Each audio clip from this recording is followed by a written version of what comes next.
my name's Therese Connor and I'm the Deputy Principal here at Nowra Anglican College, and I focus on learning and teaching throughout the school.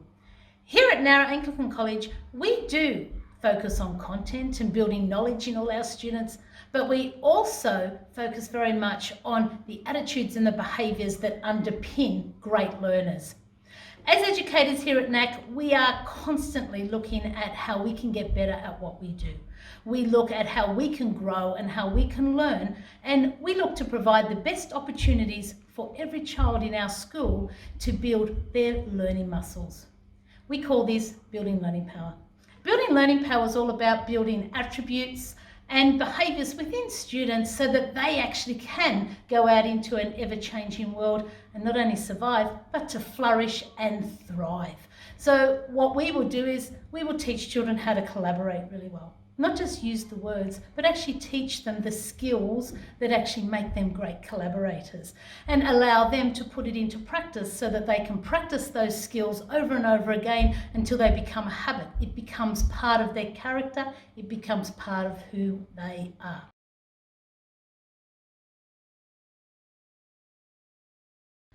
Often when we're learning, we're faced with challenges. If we already know something, then we're not learning something new. We have what we call a learning pit. And sometimes with our learning, we are struggling, we are bowling along, it gets hard, and we fall down into the pit. When we fall down into the pit down here, sometimes it can feel that it's too difficult. By building our learning behaviours and by strengthening those muscles, then we can teach children how to not give up, how to look at alternative ways to get up to the top of the pit. We can get children to be turning around and thinking about who can help me. Our job as educators isn't to come down to the bottom of that pit and put them on the back of us and carry them up, because then we're doing the work and the learner does the work. Our job as educators is to throw down the lifeline, throw that ladder down, or throw a rope down, which will actually enable them, help them to climb up that pit. By giving our students the tools and the strategies of how to solve problems, we are equipping them to feel success.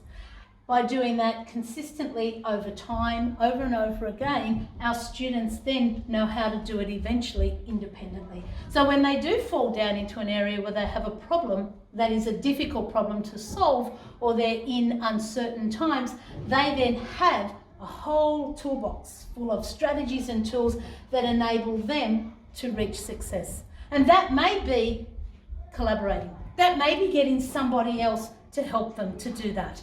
That may be actually sitting there revising what worked, what didn't work, what do I need so that I can feel success. So we use this analogy of the learning pit, that this is a great place to be. And as educators, we will always enable you to walk with us so you learn and grow.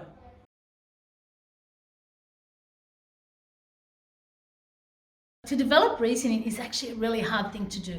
We make the assumption that children can do it automatically, but not everyone can. And even those children that can, our aim is to actually build it deeper, add more rigour, so it actually becomes a natural thing that they do. For example, in a mathematics lesson, you might be teaching children how to solve a problem that's in real life.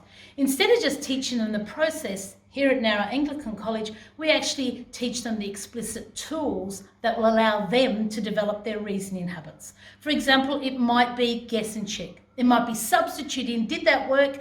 No, it didn't. How do I know it didn't work? How do I come back and check it? Who can help me? What can I do when I don't know how to do something? We make assumptions. Here at Nowra Anglican College, we don't just make assumptions, we explicitly teach them the behaviours and the learning skills to build those muscles so that they can become powerful learners now, the whole time they're at school, and forever in their lives.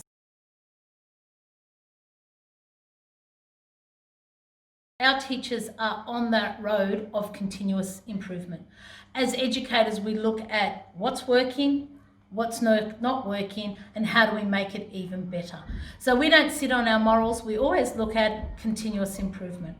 And we demand that from our students. We look at our students and think we've mastered this, so how can we just push them? How can we stretch them to the next level to keep the challenge there so they're constantly inquiring, constantly learning, and constantly trying to find things out? How's school different? We used to just sit there and we would be told, this is how you do this maths problem. Here's the process. When you multiply two fractions together, you just multiply the top, multiply the bottom.